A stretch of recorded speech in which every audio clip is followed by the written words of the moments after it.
Thank you for tuning in. Today's presentation is being recorded and we will post to the IFMA and BCA channels afterwards.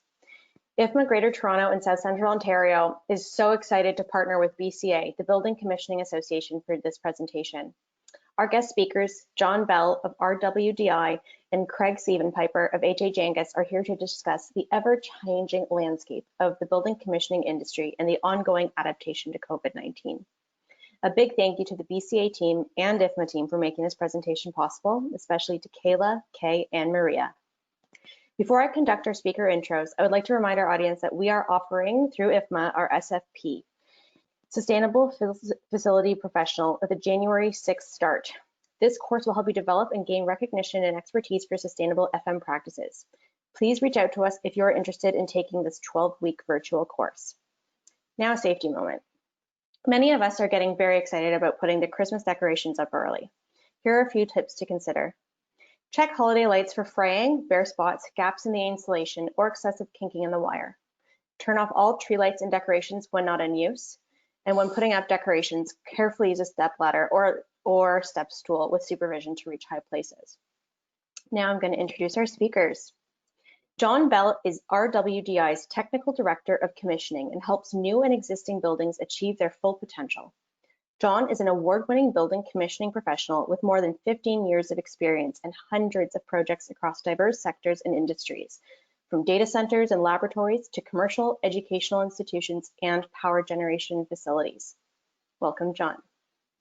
Craig Sievenpiper is an Associate Director, Principal, and Senior Mechanical Engineer in the Technology Division at HHAngus & Associates. Craig manages the commissioning group and has a diverse portfolio of laboratory, mission-critical, and healthcare experience gained over 20 years in the industry. Craig draws on a deep knowledge of mechanical and control systems to develop innovative solutions to design and commissioning challenges. Welcome, Craig. And with that, I will hand it over to John. Perfect. Thank you, Sarah. Thank you to everyone for attending, and of course, thank you to IFMA for partnering with us on this webinar. And by us, I mean the Building Commissioning Association. Our topic for today is existing building commissioning and adapting to COVID-19. Both Craig Sievenpiper and myself will be, of course, presenting today, and I'm going to pass the torch to Craig about midway through. So let's get started. Our sponsors, Building Commissioning Association, wants to thank our sponsors for their contributions to this webinar as well. And here are these firms that have partnered with us today. All right, so course description. As outlined, we're going to be talking about existing building commissioning and the intent of that process meeting the current facility requirements. It's a process just like any level of commissioning, but we're going to look at how existing building commissioning relates to COVID-19 and the steps and measures that we can take to make our buildings safer, okay? The other thing that we want to talk about is as buildings becoming smarter, so is the strategy that we need to take in verifying that those systems are working accordingly. Okay, so the objectives for today, we're going to talk about the performance and occupant benefits of commissioning. We're going to go over some of the basics. We're going to evaluate existing building commissioning, or EBCx for short. So if you hear that term going forward, then obviously that's what we mean. We're talking about the benefits and the optimization strategies that are available. We're going to discuss how EBCx can play an important role as a COVID-19 mitigation measure. It's something that is, I think, misunderstood within the industry, and is definitely a big opportunity that both Craig and I will go over in more detail in this presentation. Okay, we're going to talk about how building analytics work, because we think it's an important tool in the toolbox that can actually get us to that next step, and of course, next step in our fight with COVID-19. All right, we're going to review additional benefits of ongoing commissioning, and we're going to be talking about some typical EBCx opportunities. All right, so the agenda is, like you said, start with the basics. We'll go through some examples, just go over the existing building commissioning process, and then Craig is going to speak to ongoing commissioning analytics, COVID-19 mitigation measures as it relates to existing building commissioning, and of course our case studies and opportunities. All right, so if we look at the basics, the Building Commissioning Association defines this as a systematic quality assurance process. That's what everyone needs to remember when it talks about commissioning. it's a process. However that process is defined, however that scope of work is defined, could be project to project in its difference. However, at the end of the day, what we're looking to be is an advocate to the owner, but ensure that those requirements are met. It needs to be well documented what the owner is looking for, because at no point in any project should the owner, the facility manager, or whomever that's looking after that building say this isn't what I wanted, right? So it's a process that needs to be strictly followed, and that's how commissioning works. All right, so but if we look at commissioning, and this is what I think of, and I think this is what most people think of when the topic of commissioning comes up. It's the testing side, right? So being on site, boots on the ground, is extremely important and is the heart of what we do, right? We need to go through the sequences of operation in detail, and that's how we get the performance out of any system. So why do we commission?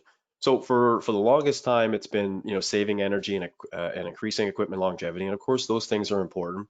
Occupant comfort are extremely important. But as it relates to COVID-19, we've noticed more and more, study after study indicates that ventilation matters.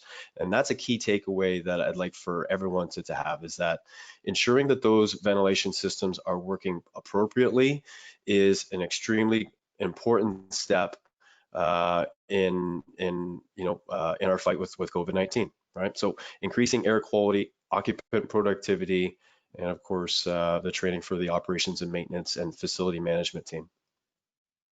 So I know I'm biased, but this independent Lawrence Berkeley National Lab study has outlined this key statement here. I think it reigns true. There's a lot of folks that just don't fully appreciate what level of benefit that we can bring to a project. I still see a lot of projects that aren't commissioned, or buildings that, of course, performing poorly, that need the help of a commissioning professional.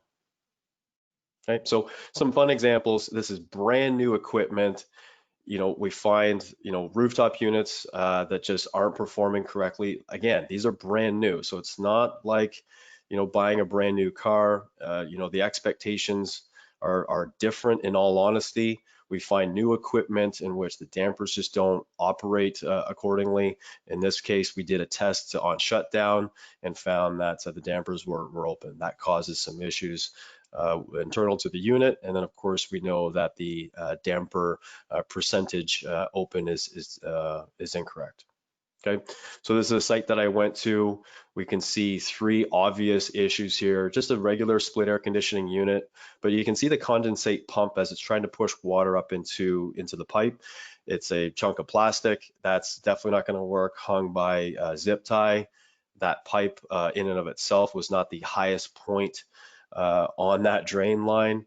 It was supposed to be wired directly to a circuit, right? An EMT conduit, full back to the panel. But as you can see, they took a shortcut and just plugged it into a receptacle.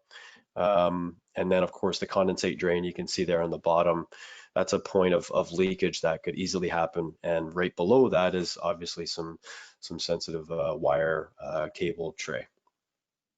Another opportunity here in which some chilled water piping went up, and of course, an issue with the unit heater that's right beside. The construction foreman was going to let it go, and obviously we flagged this as a real issue.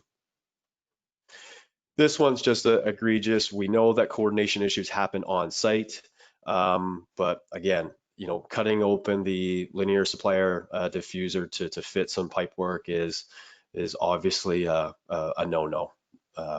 This should have never happened.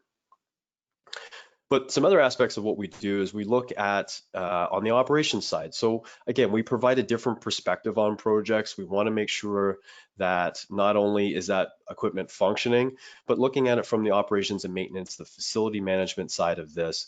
Clearly, this is going to be an issue when someone needs to maintain or make an adjustment to the damper on one unit or open up the panel on the other. Having equipment that close is unnecessary.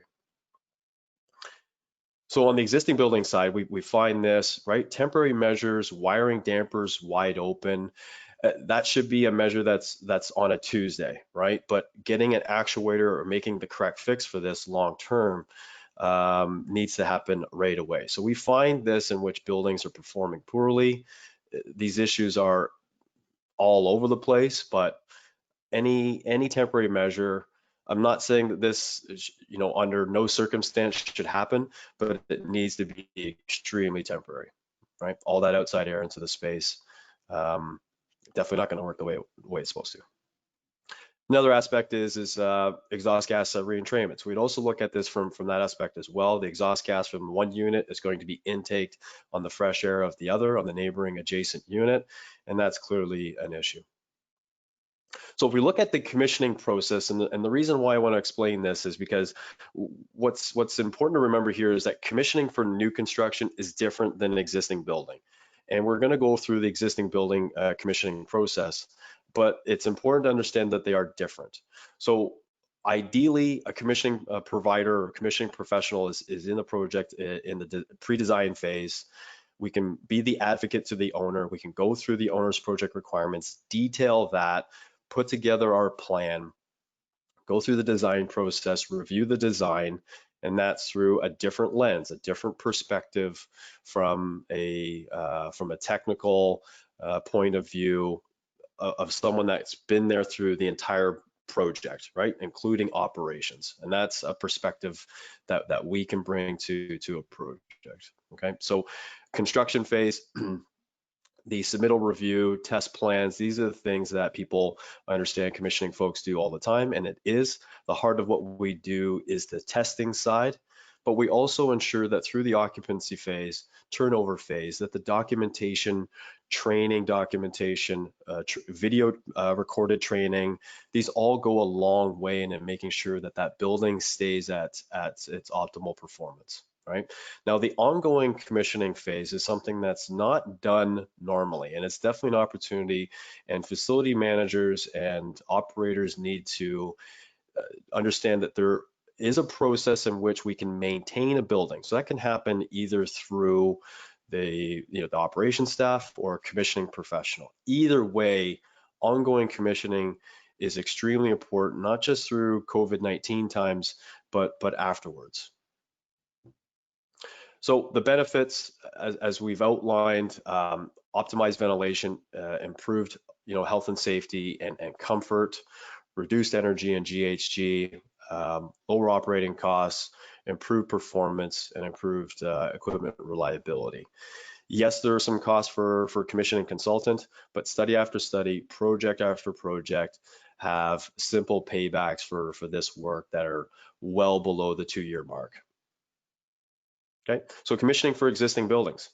What is existing building commissioning? So the way the BCA describes this is a systematic process, but it's investigating, analyzing, and then turning over the building with all of the correct documentation to keep it there. So it's different in that we're showing up into an existing building.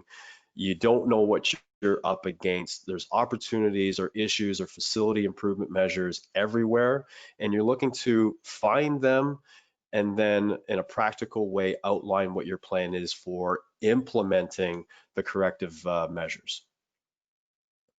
So when I look at existing building commissioning, kind of think about it in the sense of a car, right? If a car becomes out of tune, yes, it needs maintenance. All of them do, but there are things that happen as that building progresses. Changes are made, set points, setbacks, programming on the automation control system, building automation system, and those things occur for great reason. But there's no real checks and balances as to confirm whether or not that's actually the right approach, or if it meets the design intent or the current facility requirements. So there's a lot there that we can unpack, and it takes an experienced professional to go through it. So these are the types of systems that we would go through an existing building. HVAC is of course number one, but there's others, right? Lighting, plumbing, and the rest that you can see here. All right, so When it comes to terminology, I think it's important that we discuss what existing building commissioning is, just in terms and nomenclature. It's an umbrella term. A lot of these are thrown around. Recommissioning, of course, is actually going through the commissioning process of a building down the road, but with the same documentation and the same background of a building that was commissioned when it was built.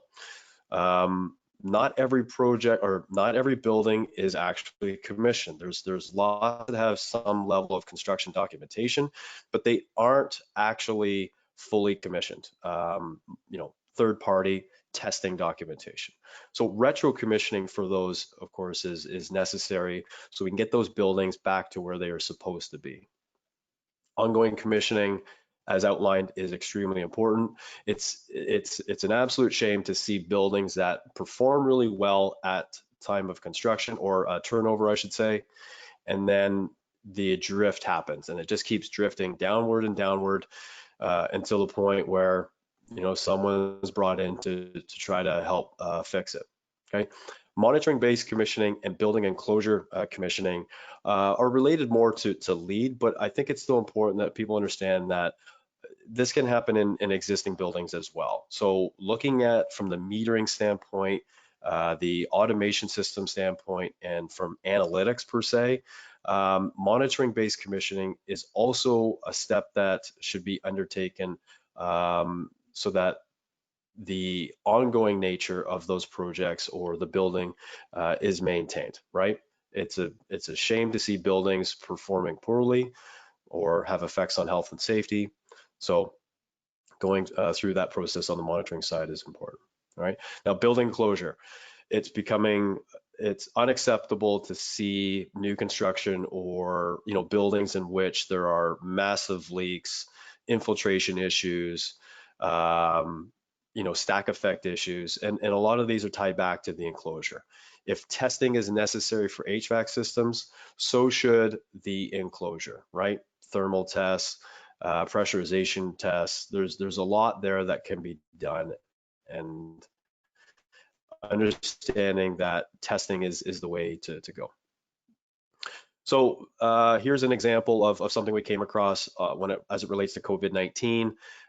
We can see this rooftop unit that is in full recirculation mode, right? So on the bottom, dampers are 100% open, but on the top there in orange, you can see that that's supposed to be fresh air. Now, this building was occupied and going through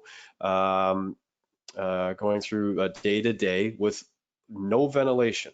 So this is obviously a concern. We know that increased ventilation is important as a mitigation measure for COVID-19, and so are the filters. You can see some standard MERV 8 filters on these units, and most rooftop units or air handlers can accept MERV 13. A lot of them can't go higher than that, but making sure that you have the highest performance filtration on your units is extremely important. Okay. So for existing building, we find this all the time when it comes to systems. Just because it's on doesn't mean it works, and that's a tagline that I've used for some time. It's important to know that as you can see here in purple is the set point, red is the actual supply temperature, and it's hunting. It's all over the place, right? So that has that's excessive energy, that's excessive natural gas, higher GHG, and has thermal comfort aspects to it as well. So when we go through the programming, we actually make those adjustments. Sometimes we've got to work with the controls or mechanical contractors to make those impacts, right? To make those changes so that we can get to get these running the way they're supposed to. Here's another one.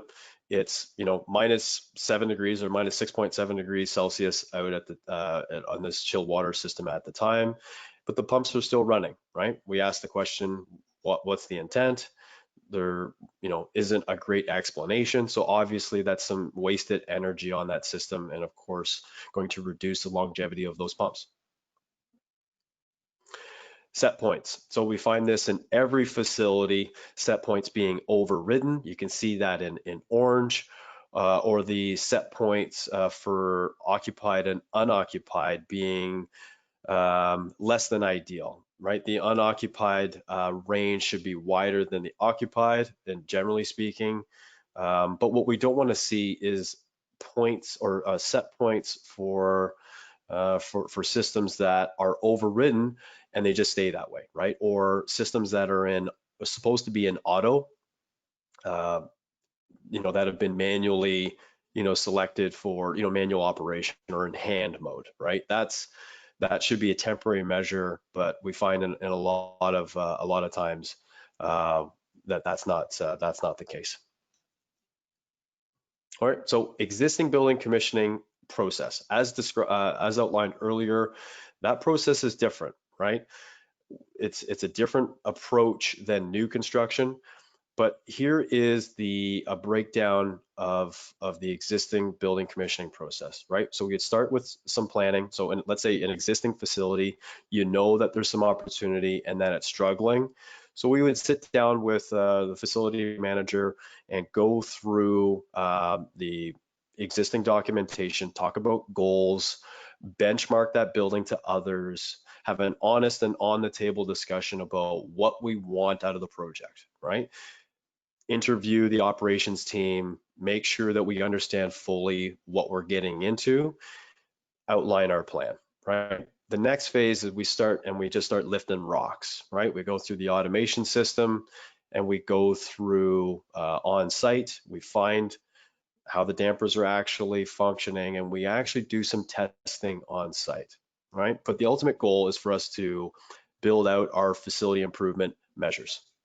Okay, we're going to implement whatever we see necessary and have a discussion with the facility management team, owner team, to go over the next steps, what they want to see as measures going forward, and then hand off the documentation to make sure that the building stays that way, right? It's not good enough that we've done all this great work. We want to see it continue to succeed. So if that's additional training, manuals, systems manuals, lessons learned review within the team, then that's what we would do. Okay, so now I'm going to pass the torch over to Craig Sievenpiper. You might see a quick little blip here. I'm going to change presenter over to Craig, and hopefully this works out well. Thanks, John. Nice to meet everyone. I'm just going to do some clicking here. John, can you see my screen yet? I can. Yep. Okay, so you've got the slide deck for ongoing commissioning shown. Excellent. Good to go. Okay, excellent. Thanks, John. John has spent some time outlining and framing sort of existing building commissioning. I'm going to continue on that a little bit, talking about ongoing commissioning, which is sort of the last piece of that. And then I'm going to wrap it around and discuss the implications that can be seen at this time with COVID. So ongoing commissioning, we've used the word commissioning about 70 times already in this session, so we're going to use it a few more times. Ongoing commissioning is that last step. It's very similar, same but different. The distinction for this is the difference is that you've done your existing building commissioning, you've set things up the way you want to, you've solved your problems that you found, and now you're trying to monitor it and keep track of it, and you're trying to ensure that you're on track month over month, as opposed to a date point in time, which is a lot of times. Sorry, Craig. Can you just go full screen on the presentation? Oh, you're not looking at the right screen then. Sorry, that's what I was asking. It should be full screen. So do you just see the slide, or do you see my desktop? Just your webcam right now. Oh, my webcam. Okay. You can just drag over the presentation to the other monitor, maybe. Oh.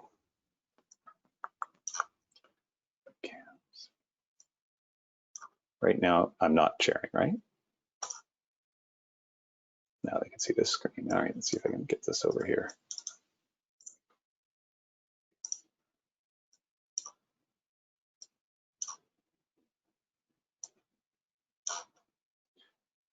You can just go into like presentation mode, which I think you might have already done.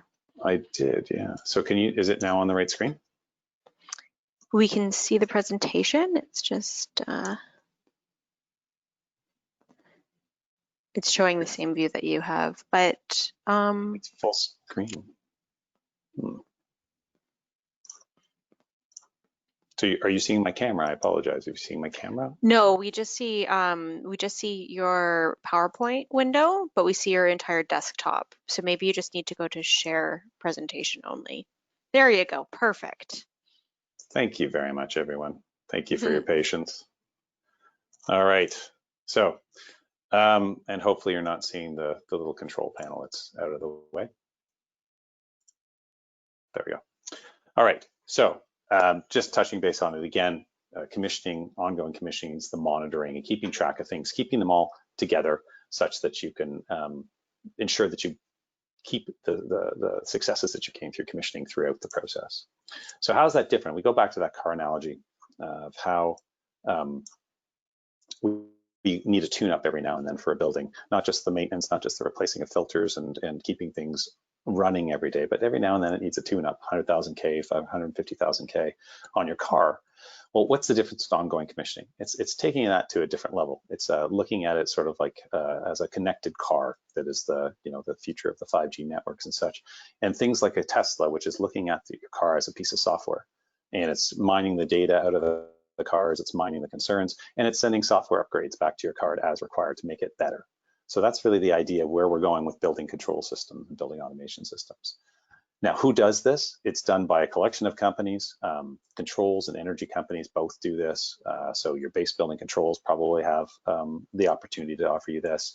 There's other companies that are third party that are not associated with controls companies, and they're really focusing on maybe on automated processes, AI, and other things like that, that you should really look at your opportunities with that and see which ones are best suited for you. But there's a large group of people who can do this for you that you can research into. So how does it work? It's not too dissimilar to downloading an app to your phone. You're required to make a commitment to connect. You need to download this. You need to allow for software and hardware to be installed at your facility to collect the data. And then you need to grant permissions of what data can be collected, how it can be stored, and how it can be shared back with a third party or a controls company of what they're looking at and what they're monitoring. This then overlays their software and hardware to monitor your system to look for the opportunities. It's subscription-based typically, meaning it's you commit to a time frame and then a month to month after that, and then this product is then communicated down to you such that you can see what it's doing. So if we look at a schematic of this, this is just to give you an idea of what the system might look like as applied to your systems or systems that you're familiar with. So on the far left here, you can see the aspects of a building control system. You can see the equipment that's in a building, things that are quite familiar to you. You can see your whole control system that's controlling it, monitoring it, and doing all those aspects of it. And then you see an additional piece of hardware. In this case, we've been provided this schematic by a vendor, Coppertree. So they've generously let us use this, which we appreciate. But in this case, you can see that they add a piece of hardware, and then that hardware is collecting data that is then collated and associated back and then sent back safely through a firewall to an algorithm generating system and individuals. And they, using cloud computing and different resources, go through and look for anomalies. They look for things that are changing over time. Why is it that this piece of equipment's been acting this way for 6 months to a year and now it's acting differently? Is that a concern? So then that comes down to a system. These analytics then come down to a system on your laptop or your tablet or whatever the solution is you're looking to invoke, and it tells you things about your building. So that's how the system works. That's how they integrate into it, and then it allows that ongoing oversight. And what do you see? You can see all number of things. What they try to do is give you this dashboard. They try to give you a dashboard such that you can keep track of these things. Maybe it's not just the facilities management group who's looking at this. Maybe this is the leasing group. Maybe this is the property management group. Maybe there's lots of different individuals. Maybe even the investor in the building wants to know how the building's going. they want to see sort of a health check of how the building's doing. And this consolidates it down into a dashboard. They're all different. They're somewhat customizable. And when you see this for the first time, it's pretty exciting looking, but there's definitely a learning process. You have to get training on it. You have to learn how to use it, and you have to work with whoever your vendor is to make sure it works for you. So in this case, the ongoing commissioning or the analytics comes down to prompts where they suggest, here's some opportunities that look misaligned with what your goals are, whether it's GHG, energy consumption, or just operating hours. And then it requires the individual groups who are involved in this to take action. So what does that process look like? It's like so many circular processes for continuous improvement. You see an opportunity to flag what the issues are, which if we just go back to this other slide, it talks about the top insights of that period of what could be done and what savings could be had. You flag those things, you review and discuss them as an owner, facility management group, or whoever's involved with these decisions. And then you solve the issue. Oh, that set point's wrong, or maybe we need a VFD on that unit to help make it operate more efficiently. And then you implement, and then you track, and then the system just continuously watches it. And I think it's one of those things where it's like our phones, it's like our cars that are getting more smarter, all of our smart devices. It's adding that smart buildings aspect to taking care of your buildings and ensuring you have a clear line of sight on how your building's operating. So we've talked a lot about existing building commissioning, and what we wanted to talk about as well is how does that relate in a COVID world, the different influences that are happening around us. You've all been affected, everybody on the phone has been affected by either in their work or in their lives. I think one of the important things to do right now is to look and say, well, what's our current status? Our current status is this is not going away. There will be a time where this is not as big a concern, and it's not talked about all the time. I think we're all looking forward to that. But looking at the current status in Ontario, this is not going away. It's just as big a concern as it was in May, in April. So the priorities haven't let up at all. So what matters during COVID? I'm sure you've all been engaged in different COVID planning exercises, and you've taken things on, made plans and everything else. But high level, what are we trying to achieve? Reducing the risks and providing a safe work environment and building environment for the occupants of these buildings that we're all a part of. There's so many different associations and authorities that are giving us guidance on how to do that. You could go to any one of these ones that are quoted here, and I've provided a link to one of the ones I looked up that I thought was better than most, but all of them are asking for the same thing. They're asking for you to implement workplace controls. And in those controls, which include a large breadth of things, is engineering controls, and that's what we're going to talk about. So one of the key things I think that is noted in most of these guidances, but we don't talk about it as much, is that it's almost as important to communicate and track the changes that have been taken, the measures that have been taken, than just doing them. So it's really important to be able to communicate that. We think that commissioning can help with that, as well as potentially ongoing commissioning can help with that. So here's an example of Toronto Public Health's guidance on what engineering controls look like. These are things that have been commonly spoken about in the media and amongst groups like ourselves. You look at it and it's increased. Back in April and May, it's open up the outside air dampers as much as possible, improve your filtration, make sure you're properly maintaining your buildings, which is very open-ended, and increase air changes if possible. One of the things that isn't mentioned here is the impacts of humidity. So what are the areas of focus? So as above noted, people spend a lot of time changing their set points for outside air, changing their damper construction at times, improving their humidification, doing filter replacements. And also as an impact that I don't think is done as much is that you could be looking at air balancing in systems to make sure that spaces that are being used for occupants are properly balanced, such that they're getting the air that we think they're getting. Alarm review to make sure that there's not any sort of concerns about filter plugs or fans not working or pressurization controls not being implemented the way they're intended. So cleaning up the alarms, and sequence reviews. Now, it just goes back to that other side of documenting all of this is the big challenge is, yes, we're doing this. Yes, we're taking all these measures, How is it being documented? And one thing that's not talked about maybe as much is these buildings are not as occupied as they were before. There's reduced occupancy. So how is that being adjusted to? So the issues with these upgrades is that a lot of these were taken in the spring and held through the summer. And since then, we've changed operating conditions to now moving into a winter stage of operation. So people may have increased their humidities, maxed out their outside air. Some systems may have gone to 100% outside recirculation a month ago and not even meant it. It went from summer to winter, and the winter mode which was much tighter on outside air, potentially zero in some instances. What problems are caused by those control systems that are just switching back to the old statuses and old sequences? Increases in operating costs and energy bills are going to come as a result of a lot of the increased air quality issues that we've added. And there's no confirmation that these things are working. We just know that we've done some of them. So I think that there's a lot of concerns with these things being done, and now we're hitting winter months. Is we wouldn't have had condensating issues before. We're going to have them for sure going forward. So our heating capacities in our coils may not be enough, or in our buildings may not be enough to make up for the outside air we're bringing in. So there's cascading issues to how these COVID measures get implemented. Going back to John's mantra for the things he's run into is, just because it's on doesn't mean it works. It is so incredibly true.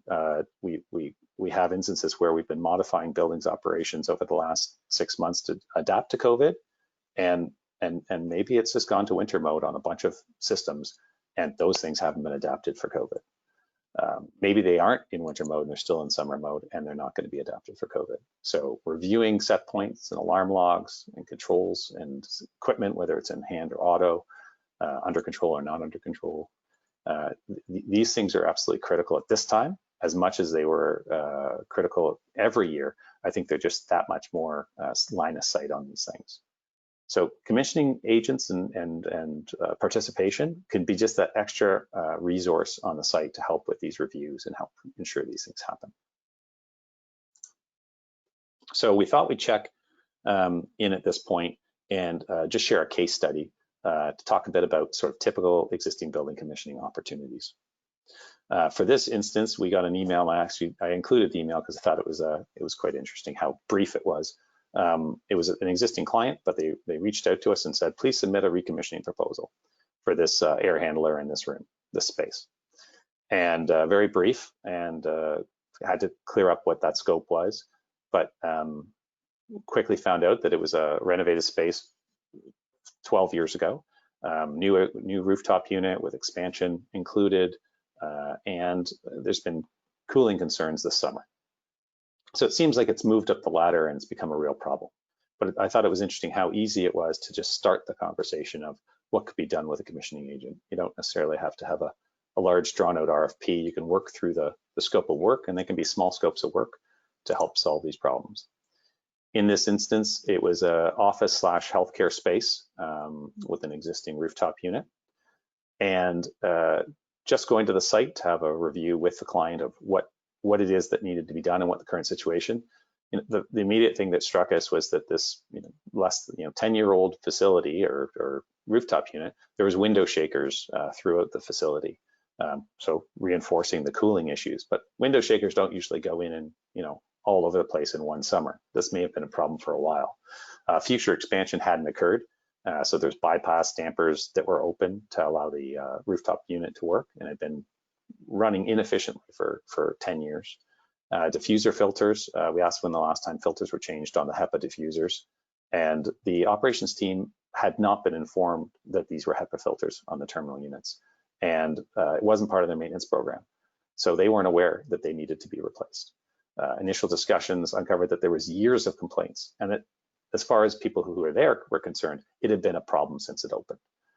So without any equipment review, testing or on-site sort of assessments, we were able to assess the situation and just even in an email communicate back to the facilities team as well as the project management team and the capital planning group that, hey, there's a couple things that you might want to do immediately. And they immediately dealt with the filter changes, and they were able to start the process of getting this space working better. Then we went to site and did a review.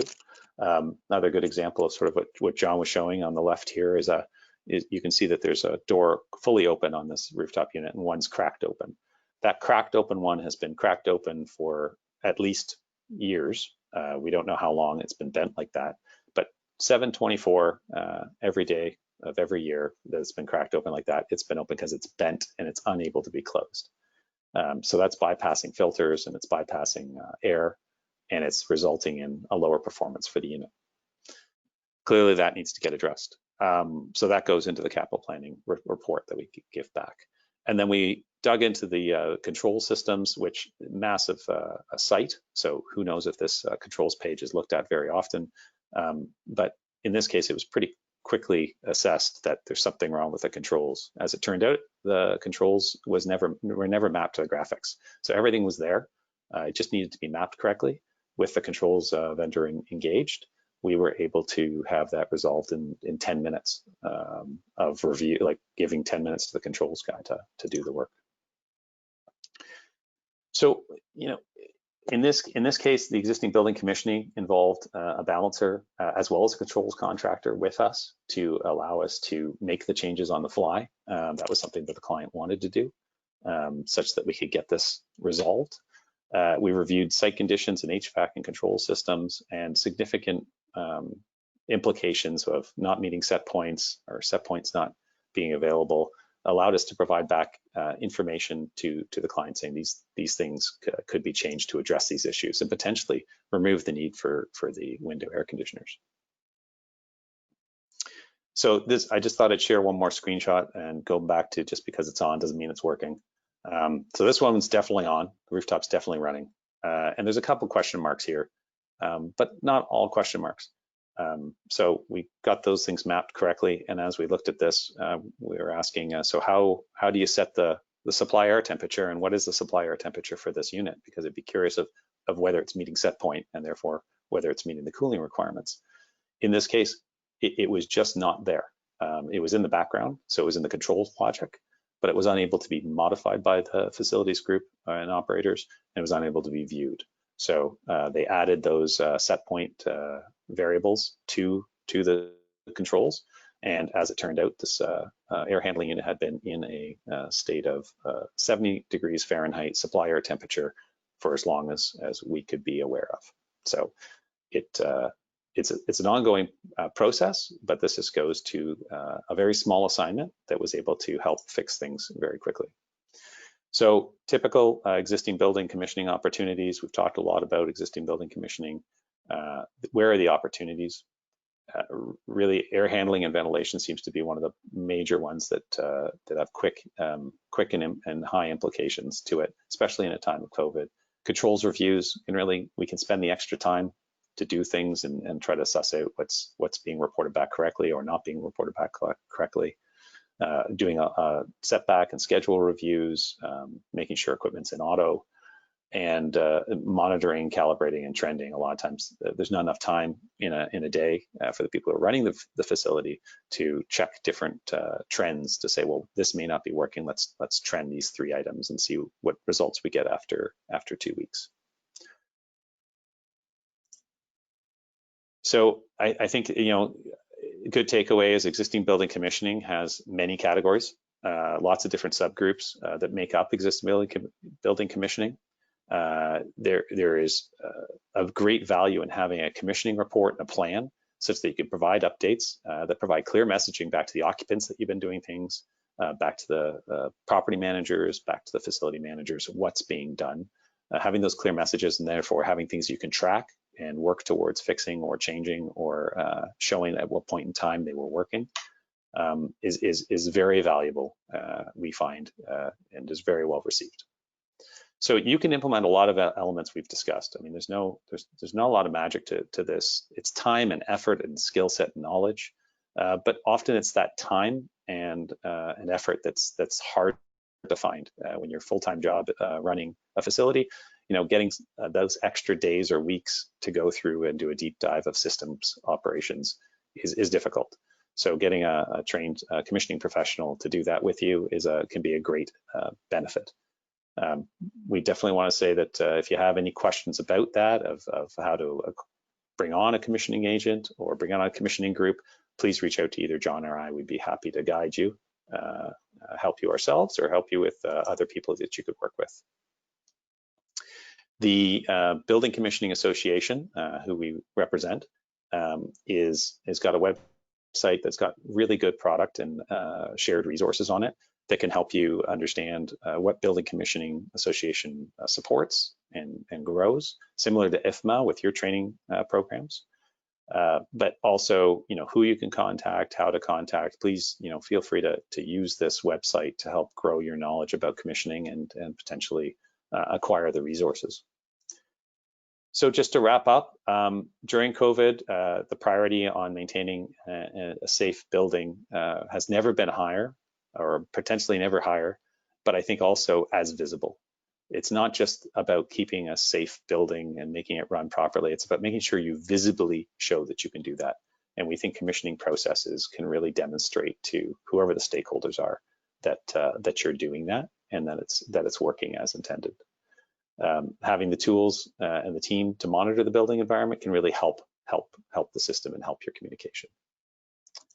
So with that, I'll say thank you again to our sponsors, and then I'm going to pass it over to Sarah. If Sarah's back with us, I saw that she dropped off at one point. I am. Perfect. And let you run the Q&A. Great, thank you so much. Yes, I appear to be having some connectivity issues, so I apologize. And if I do get bumped, I'm sure we'll have lots of active conversation in the chat function. So please look at that bar. It might be on the right side of your screen, and you can leverage the chat function there. I have some questions to kick us off, but please don't hesitate to use that. Would love some active participation. So, Craig and John, you both talked to and showed some very good examples of, let's call them commissioning fails. What's the worst, or should we say most creative, that you've seen?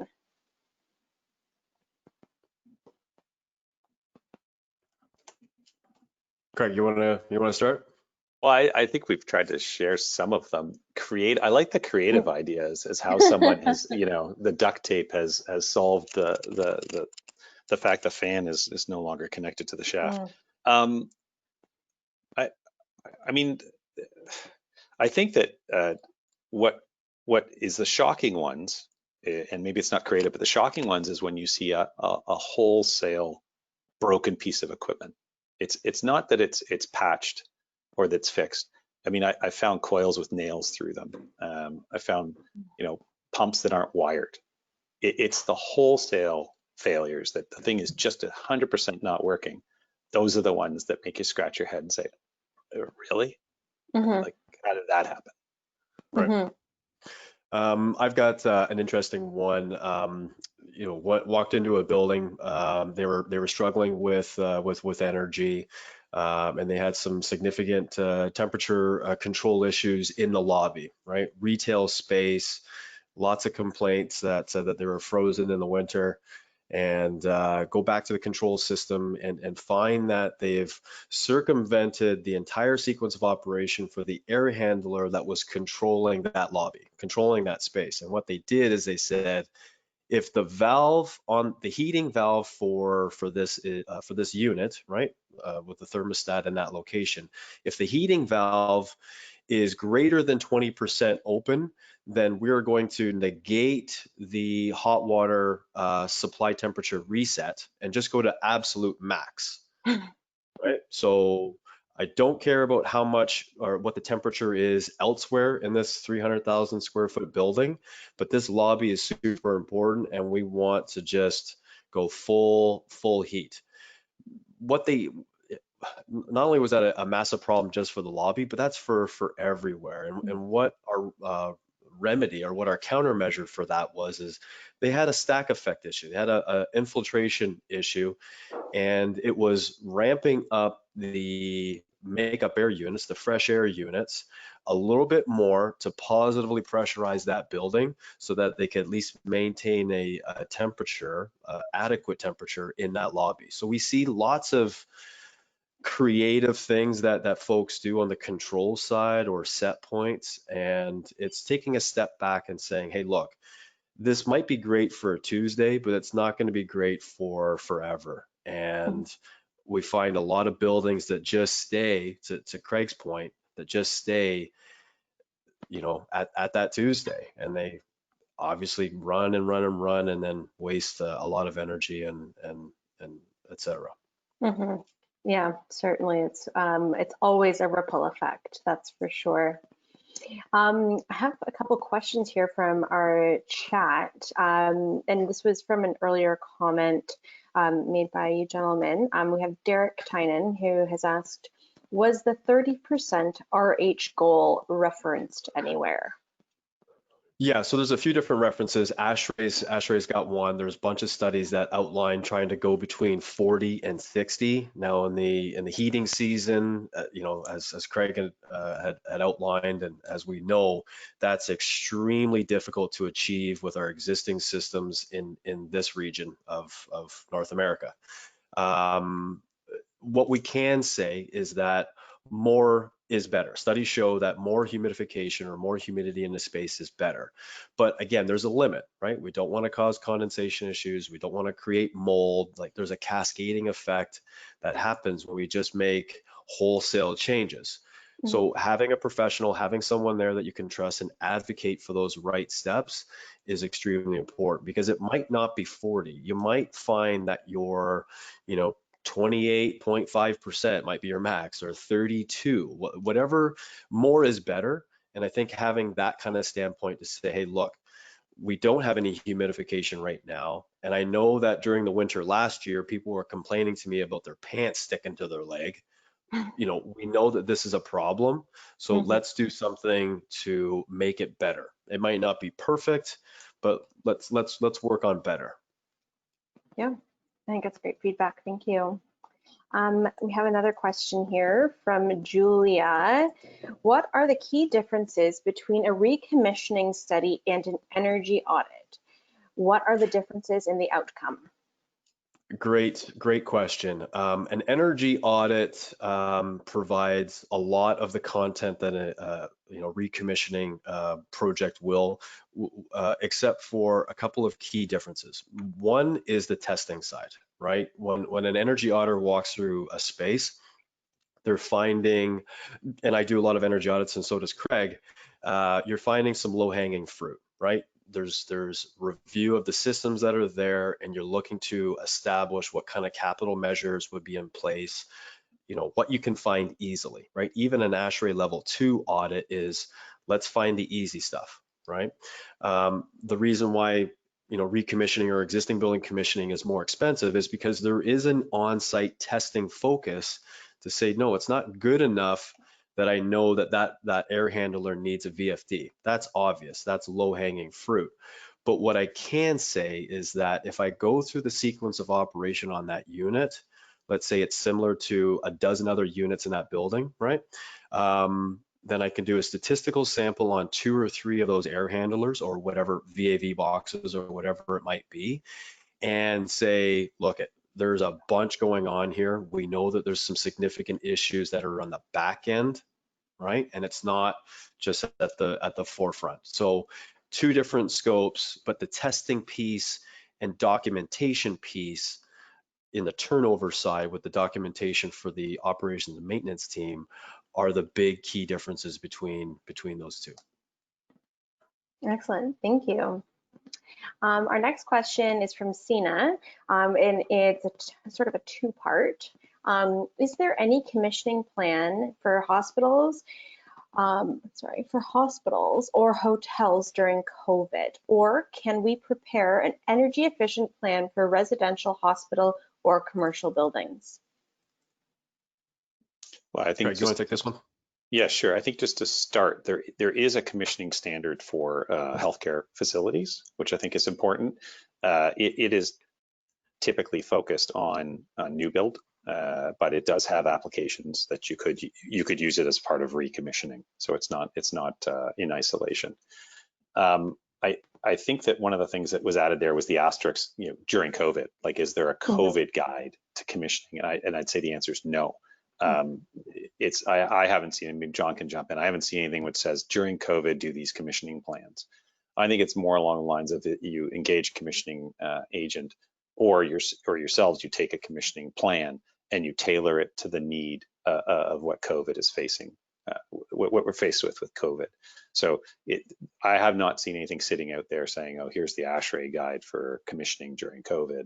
It's more like there's tons of commissioning guidelines out there that you'd follow, and you tailor it for the needs in and around COVID demands or concerns. Mm-hmm. And it's certainly early days. Yeah, and to Craig's point, the reason why there isn't is because there's so much variability from building to building, right? So yes, you could have an outline, but having a professional there that has the full list and can go through it would be the right approach. Yes, absolutely. We have a question here from Shiloh. Approximately how old are facilities generally when an EBCA is undertaken? Great question. So there you go. You want it? Take it. You can finish it, but I'll just say we did an EBCA, like an existing building commissioning on a project that was a month old. But anyway, okay. Yeah, so ASHRAE and the BCA, we kind of outline, I think a good step is at that 5-year mark, right? So there should be ongoing, so perfect world, a building is constructed, some level of ongoing commissioning is going on, right? And forever, right? So monthly, bi-monthly, there's documentation there that maintains that. But I think a general good rule of thumb is at that 5-year mark, there should be a full recommissioning process that's done on that building to make sure that it's of course operating appropriately. But yeah, like to Craig's point, there's those buildings that come around and they need help all the time. Well, and I think just to touch on it, my thought on that was if it hasn't been commissioned initially, like I think the question was like when you do retro commissioning. Yeah. Like if it has had no commissioning, we got brought on after the contractor was substantially complete and the project was turned over, and then we commissioned it. In theory, that's existing building commissioning. It's not new construction commissioning because of the way it's been handed over to the owner at that point. Yeah, and in some cases referred to as retro commissioning, like as the umbrella term. Absolutely. Excellent. Thank you both. I have a question here from Nathaniel. Can alert systems be used to help operators react to issues as they arise? Or is it better to have those regular scheduled deep dives on retro commissioning? I would say both. I mean, the automation system is purpose built to set alarms for tolerances on whatever it might be, right? If the status is incorrect versus, that piece of equipment, if it's supposed to be off and it's running, then of course that's an alarm, right? Or if the temperature set point's not being met, then of course that's an alarm, right? There's a tolerance to that. So alarms are very much necessary. But that's only scratching the surface of what might be happening underneath on the programming side. So, we know that buildings are living, breathing things, and over time require some adjustments, right? Require some fine tuning. The operations team has a tough job in, keeping people comfortable, but they rely on the construction team or their base building contractors, typically controls, to make those adjustments for them, right? I see that as commonplace. But that doesn't always work out appropriately. There's a lot going on. There's a bunch of variables, and what doesn't happen is a test, right? Let's break it down. Testing is the heart of what we do, but it uncovers all of the issues that have gone unnoticed, right? Everyone's scratching their heads trying to figure out why that building isn't running properly or why the ventilation system isn't working properly. And when we start to uncover things, yes, there's some low-hanging fruit, some easy stuff, but the baseline programming tuning side of the sequences and how they operate, that needs to happen. We find that in every building that we touch. So I think a combination of both of those is the right approach. Awesome, thank you. And I know that we're at the top of the hour, so we will wrap now. We will share this recording shortly to our social media channels jointly. Really thank everyone for tuning in, and especially to those of you who participated, some excellent questions. We do encourage you, keep the conversation going and engage with us on social media through our channels. Thanks again for joining us. Thanks to the IFMA and BCA teams. Big thank you to John and Craig. We're so happy to have this event partnership with you, and we do hope to do another event in the future, God willing, in person someday. If you have any ideas that you'd like to share with us in terms of content for a future webinar or virtual tour, please don't hesitate to reach out to us through our social media outlets. Thank you again. Take care, stay healthy, and keep in touch. Have a good day. Thank you. Have a good day. Thank you. Bye-bye.